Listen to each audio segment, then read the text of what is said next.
J'ai fixé le message. J'étais à genoux, en train de frotter le sol chez mes parents, quand mon père m'avait appelé, essoufflé, jurant qu'il faisait une crise cardiaque. J'avais débloqué la limite de ma carte de crédit des heures auparavant pour payer son opération d'urgence. Mais il n'était pas à l'hôpital. Une deuxième notification est apparue. Linda est en direct. Fate de fin quelle surprise. J'ai tapoté l'écran et j'ai vu mon père mourant, une bouteille de Dom Pérignon à la main, riant aux éclats. Il regardait droit dans la caméra et criait par-dessus la musique. Dieu merci, Lily est si naïve, sinon on boirait de l'eau du robinet ce soir. Laissez un commentaire pour me dire d'où vous écoutez et quelle heure il est chez vous. J'aimerais savoir qui fait partie de notre communauté. Je m'appelle Lily et j'ai 29 ans. Enfin, 30 aujourd'hui, même si ça ne fait pas vraiment honneur à mon âge. Je suis auditrice interne certifiée. Ma vie est consacrée à déceler la vérité cachée dans les chiffres, à repérer les anomalies que tout le monde ne voit pas. Pendant 29 ans, j'ai ignoré la plus grande supercherie de toutes, et elle se déroulait sous mon propre toit. 6 heures plus tôt, j'étais une autre personne. Debout devant mon miroir en pied, je lissais la soie d'une robe achetée 3 mois auparavant, spécialement pour ce soir. J'avais réservé une table pour une personne dans un petit restaurant italien éclairé à la bougie, car j'avais appris depuis longtemps qu'attendre que ma famille me célèbre était la garantie d'un chagrin d'amour. J'allais fêter mes 30 ans avec dignité, un verre de bon vin et un livre que je mourais d'envie de lire. Je me sentais bien. Je me sentais indépendante. Je me sentais libre. Puis le téléphone a sonné. C'était mon père. Il n'a pas dit bonjour. Il a juste halté. Un horrible râle humide qui m'a glacé le sang. Lily. Il a halté. Sa voix était étranglée par la panique. Lily. Je crois que c'est grave. Ma poitrine. Papa. J'ai serré le téléphone, les jointures blanchies. Papa, appelle les urgences. Pas d'ambulance. Il a bafouillé. Trop cher. Ta mère. Elle essaie de récupérer les clés de la voiture, mais Buster est hors de lui. Il est malade, lui aussi. Lily vomit partout. Maman n'arrive pas à s'occuper de lui et à me conduire. Il faut que tu viennes. S'il te plaît. J'ai peur. Je n'ai pas réfléchi. Je n'ai pas posé de questions. J'ai juste réagi. J'ai ouvert la fermeture éclair de ma robe d'anniversaire et l'ai laissée tomber par terre. J'ai enfilé un vieux legging et un sweatshirt. J'ai attrapé mes clés et j'ai couru jusqu'à ma voiture. J'ai traversé la ville en 20 minutes sous une pluie battante, feu de détresse allumé, en priant pour ne pas être orpheline avant minuit. Quand je suis entré dans leur appartement, ça sentait la maladie et l'air vicié. Mon père était affalé sur le canapé, se tenant le bras gauche, le visage pâle. Maman cherchait frénétiquement son sac à main. « Prends la carte », ai-je dit en sortant de mon portefeuille la carte Visa d'utilisateur autorisé, celle que je gardais pour ses médicaments parce que son assurance était un vrai cauchemar. « Papa, prends-la. S'ils ont besoin de t'admettre, s'il y a un problème, passe la carte. Ne t'inquiète pas pour l'argent. Reste juste en vie. » Il me regarda avec ses yeux larmoyants et apeurés. Il prit la carte. Sa main tremblait. « Tu es une bonne fille, Lily, » murmura-t-il. « Reste ici avec Buster. Ne le laisse pas abîmer les tapis. » Ce furent ses dernières paroles. « Tu es une bonne fille. » Je baissai les yeux vers l'écran de mon téléphone dans l'obscurité. La lumière bleue éclairait la tache de bile que je venais d'effacer en direct. L'homme qui ne pouvait plus respirer 6 heures plus tôt était maintenant debout sur une chaise. Son visage n'était pas pâle. Il était rouge d'adrénaline et de whisky de luxe. Il ne se tenait pas la poitrine. Il tenait un micro. « À Tyler !» hurla Gregory, sa voix résonnant dans les haut-parleurs du club, forte et claire. Le fils qui me rend vraiment fier. Je regardais ma mère, Pamela. La femme qui était censée être trop secouée pour conduire faisait la chenille avec les demoiselles d'honneur de Linda. Elle était radieuse. Elle paraissait jeune. Elle ne ressemblait pas du tout à une femme dont le mari venait de survivre à une crise cardiaque. Elle ressemblait plutôt à une femme qui avait réussi à se débarrasser de ses corvées sur la bonne pour pouvoir s'amuser. Ils ne m'avaient pas seulement menti. Ils avaient tout mis en scène. Ils avaient orchestré une tragédie pour être sûrs que je ne vienne pas gâcher leur mise en scène. Ou pire, demander pourquoi je n'étais pas invité. Il leur fallait une babysitter pour le chien malade. Et il leur fallait de l'argent pour payer l'addition au bar. J'étais la seule personne au monde capable de leur fournir les deux. Je restais figé, le pouce tremblant au-dessus de l'écran, quand la caméra revint sur mon père. Il criait par-dessus la musique à Linda. Le son était clair, net, sans équivoque. Il a dit, « Dieu merci, Lily est si naïve concernant ma santé. Sinon on boirait de l'eau du robinet ce soir. Elle ne sert à rien d'autre qu'à payer les factures. » La table a éclaté de rire. Ma mère a ri. Mon frère a ri. Linda a ri et a envoyé un baiser à la caméra. Ils ne se contentaient pas de m'utiliser. Ils se moquaient de moi parce que je me laissais utiliser. Ils célébraient leur intelligence, leur capacité à berner leur fille idiote pour qu'elle finance leur train de vie. Je n'ai pas pleuré. C'est la première chose que les gens me demandent. Avez-vous pleuré? Non. Les larmes sont pour ceux qui souffrent. Je n'étais pas blessé. J'étais morte. Quelque chose en moi. Une petite part d'espoir qui avait passé 30 ans à réclamer leur approbation s'est simplement éteinte en silence. Pourquoi n'ai-je pas crié? Pourquoi n'ai-je pas appelé la banque sur le champ pour signaler la fraude? Pourquoi n'ai-je pas fait opposition à la carte et les ai-je laissés avec une facture de $6 000 qu'ils ne pouvaient pas payer? Parce que lorsqu'on est élevé pour alimenter le feu de quelqu'un d'autre, se consumer pour le maintenir au chaud n'est pas une souffrance. C'est un devoir. Pendant 29 ans, on m'a appris que ma valeur résidait uniquement dans mon utilité. J'étais celle qui réparait tout, celle qui tenait les comptes, le filet de sécurité. On ne remercie pas un réfrigérateur de garder les aliments au frais, mais on le maltraite quand il tombe en panne. Ce soir, j'ai compris que je n'étais pas leur fille. J'étais un appareil électroménager, et cet appareil était sur le point de rendre l'âme. J'ai fait une capture d'écran de la vidéo. Puis j'ai lancé un enregistrement d'écran, capturant chaque seconde de leur joie, chaque mot de leur moquerie. J'ai ouvert mon application bancaire et téléchargé l'historique des transactions, l'horodatage correspondant parfaitement à la diffusion en direct.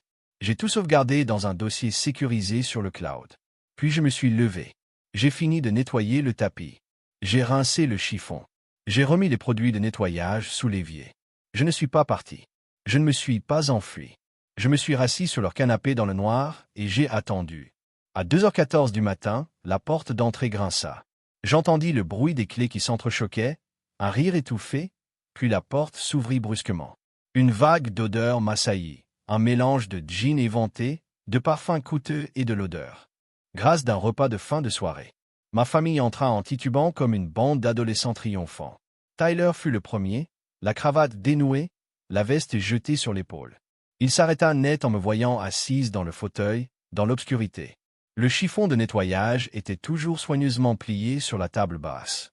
Il n'avait pas l'air coupable, mais plutôt agacé. « Bon sang, Lily » articula-t-il difficilement en clignant des yeux dans la pénombre. « Pourquoi tu restes là comme une gargouille?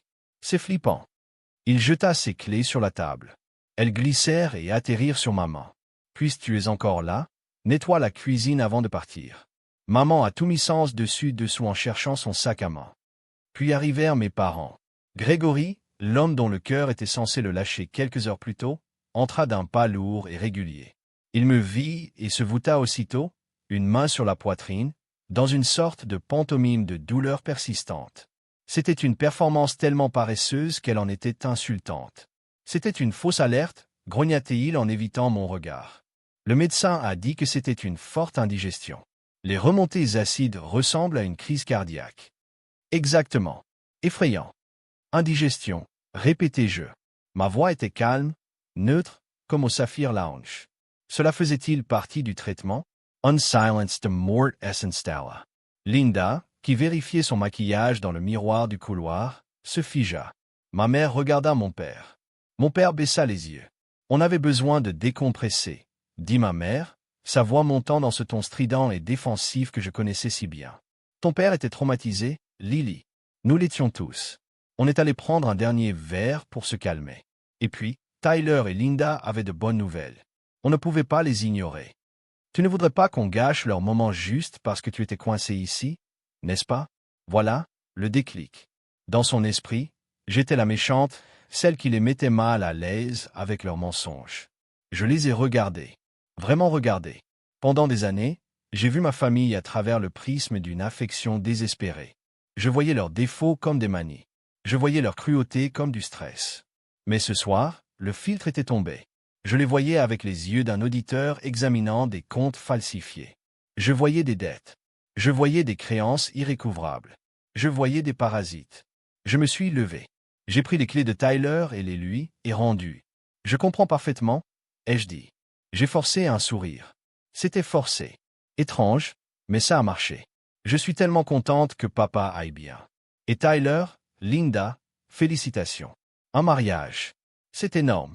Tyler a bombé le torse, son arrogance revenant instantanément. Ouais, eh bien, ça va être l'événement du siècle. Si on y arrive, trouver une salle, c'est la galère. Je peux t'aider, dis-je. Ma mère cligna des yeux. Toi, maman, je gère la logistique. J'audite les chaînes d'approvisionnement. Je sais lire les contrats. Je sais négocier. Et je sais gérer un budget. Je me dirigeais vers l'îlot de cuisine où Linda avait posé son sac. Vous avez dépensé $6 000 ce soir. C'est mon cadeau d'anniversaire. Considère ça comme la compte. Mais pour le mariage, il vous faut un chef d'orchestre. Il vous faut quelqu'un pour s'occuper des tâches ingrates et vous permettre de briller. J.E. Regardi Linda. Tu ne veux pas te stresser avec les factures du fleuriste? Si. Tu dois te concentrer sur ton style, ton image de marque. Les yeux de Linda s'illuminèrent. J'étais mordu. Oh, Lily, ce serait génial. Je suis incapable de faire des calculs en ce moment. Je m'occupe de tout. Promis, c'est gratuit. Mon cadeau aux jeunes mariés. Ils sourirent. Ils me prirent dans leurs bras. Ils pensaient avoir gagné. Ils pensaient avoir leur serviteur sous leur coupe pour 6 mois de plus. Ils ne se rendaient pas compte qu'en me confiant les plans, ils me donnaient le pouvoir de les détruire. Le piège ne s'est pas refermé le lendemain. Il a fallu des semaines. On ne terrasse pas un narcissique à coups de marteau. On le terrasse avec un miroir. On retourne sa propre vanité contre lui. 3 semaines plus tard, nous étions assis dans le bureau VIP de la salle Onyx, le lieu le plus exclusif et le plus cher de la ville. Des lustres en cristal pendaient du plafond comme des feux d'artifice figés. La vue sur la ville était à couper le souffle. La location à elle seule coûtait $40 000. J'étais assis en face de la directrice, une femme élégante nommée Sarah, qui sentait le luxe ostentatoire. Tyler et Linda étaient assis à côté de moi, vibrant d'excitation. « On adore !» s'écria Linda en agrippant le bras de Tyler. « Il nous le faut, Tyler. » Verse eloquent. Tyler sortit son portefeuille, se gonflant comme un paon. C'était son moment. Le grand patron, le prestataire. En fait, l'interrompis-je en posant la main sur le porte-document en cuir que j'avais apporté. Avant de signer quoi que ce soit, il y a un problème de sécurité à régler. Linda s'arrêta net. La sécurité? Je me tournai vers elle, le visage grave. Linda, votre notoriété grandit. Vous êtes pratiquement une personnalité publique maintenant. Si nous réservons cette salle aux conditions standards, il n'y a aucune protection contre les paparazzi. N'importe qui peut se tenir dans la rue et prendre des photos dans la salle de bal. Voulez-vous que des photos non autorisées de votre robe fuitent en ligne avant même que vous les publiez? Voulez-vous que des gens vous dévisagent pendant que vous mangez? Linda parut horrifiée. Burke? Non, absolument pas. Je m'en doutais, dis-je d'un ton apaisant. C'est pourquoi j'ai rédigé une clause de confidentialité. Je sortis un épais document de mon dossier. C'était un texte dense, à interlignes simples, formaté pour ressembler au modèle juridique le plus ennuyeux qui soit.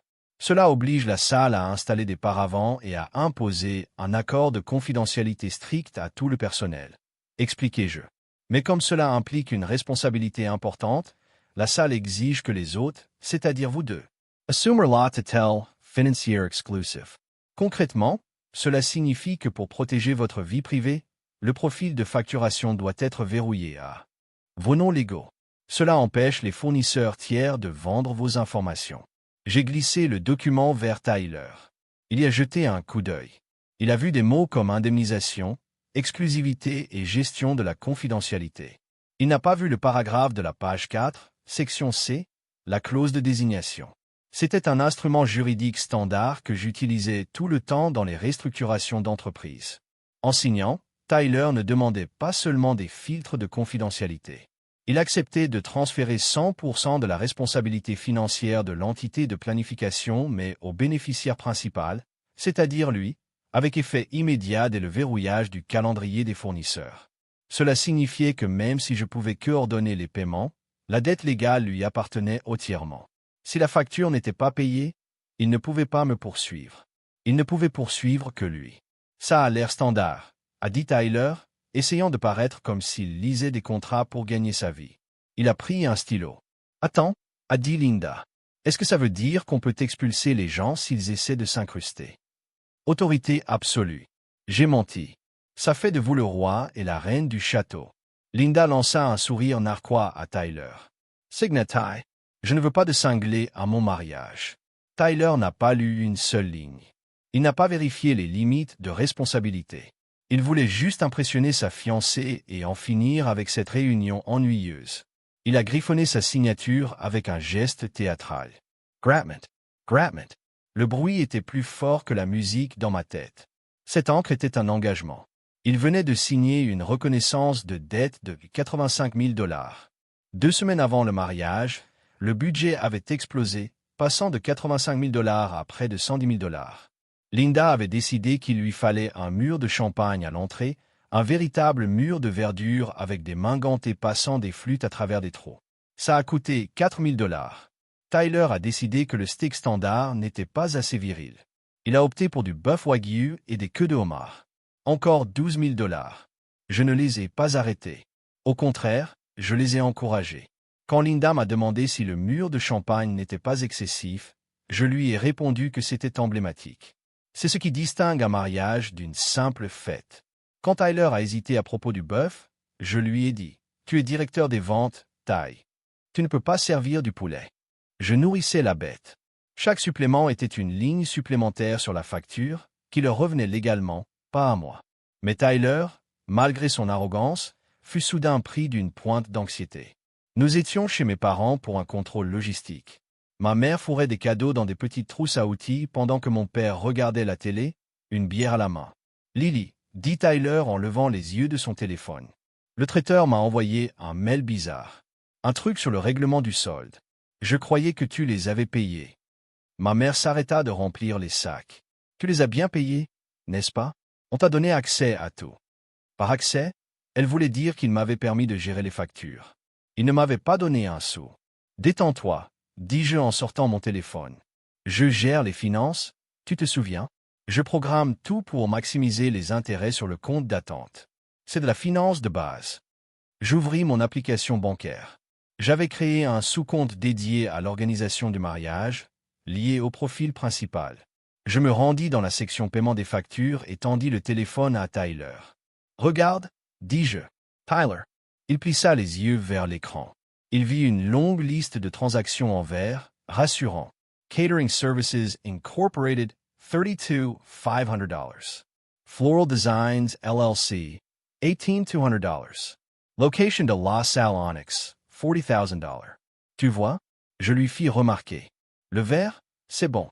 Tyler fit défiler la liste, satisfait. Ok, parfait. Je voulais juste éviter tout problème. Il me rendit le téléphone. Il ne regarda pas attentivement. Il ne remarqua pas le petit texte gris juste à côté de la colonne des dates. Statut, programmé le 16 septembre. Le mariage était le 15 septembre. J'avais programmé chaque paiement important pour le lundi suivant le mariage. Pour un profane comme Tyler, l'argent semblait alloué. Tout semblait réglé. Mais dans le monde bancaire, un paiement programmé n'est qu'une illusion. C'est une promesse, pas un virement. Et comme toute promesse, elle peut être rompue. Il me suffisait de me connecter 48 heures avant la date, de tout sélectionner et de cliquer sur « Annuler ». L'argent ne bougerait pas. Les prestataires ne seraient pas payés à cause de la clause de novation qu'il avait signée 3 semaines auparavant. La rupture de contrat lui incomberait entièrement à 3 jours du mariage. Le comble est arrivé. J'étais au travail, en train de faire mon vrai travail, quand ma mère a appelé. Elle n'a pas demandé si j'étais occupé. Elle s'est mise à hurler. « Où es-tu » a-t-elle exigé. Linda est en pleine crise. Le voile est arrivé froissé et Buster fait encore des siennes. Il hurle et gratte à la porte. « Tu dois venir tout de suite. » J'ai fermé mon ordinateur portable. « Maman, je suis au travail. Je ne peux pas partir comme ça. »« Nous sommes des VIP ce week-end, Lily, a-t-elle rétorqué. Nous avons le dîner de répétition ce soir. Linda a besoin de sa sieste. Et je dois me faire les ongles. Je ne peux pas m'occuper d'un chien malade et d'un voile froissé. Tu dois venir chercher Buster et l'emmener chez toi avec le défroisseur.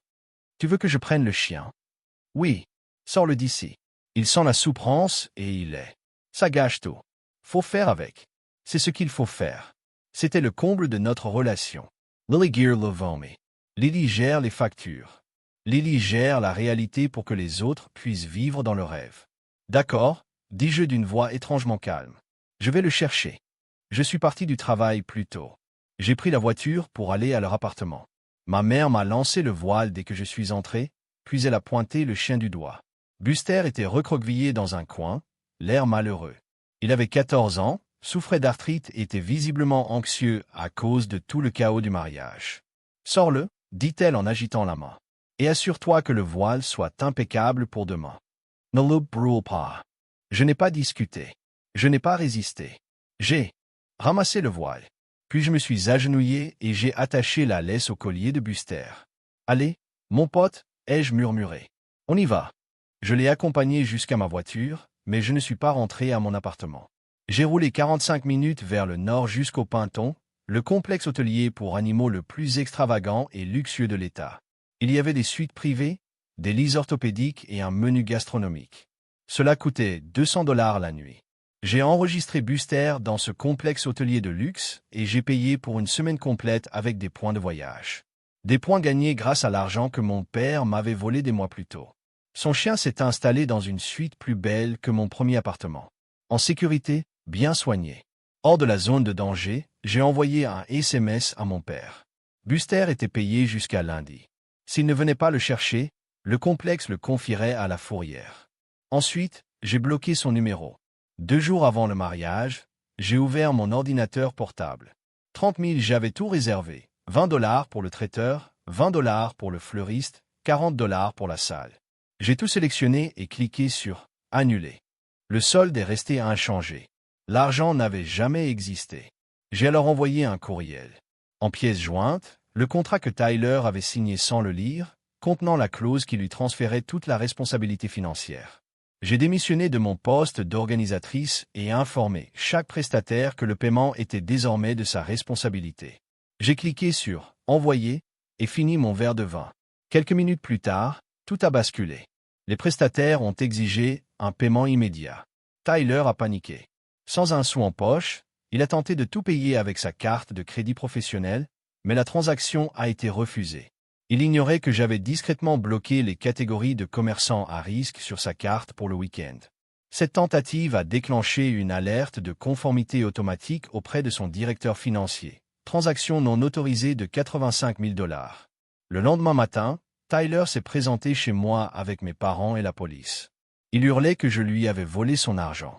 J'ai remis un classeur au policier, le contrat signé prouvant que Tyler était bien le débiteur et les relevés bancaires montrant que je n'avais fait qu'annuler mes propres paiements. La police a classé l'affaire sans suite, la qualifiant d'affaire civile. Puis, ils ont informé que son employeur avait porté plainte pour fraude concernant la carte professionnelle. Ils l'ont menotté. Ma mère m'a supplié d'intervenir. Je n'ai rien fait. J'ai fermé la porte. Cet après-midi-là, j'ai utilisé le reste de l'argent volé pour mon anniversaire, désormais converti en miles, pour réserver un aller simple pour Bali. Je ne fuyais pas. J'en avais enfin fini d'être utile.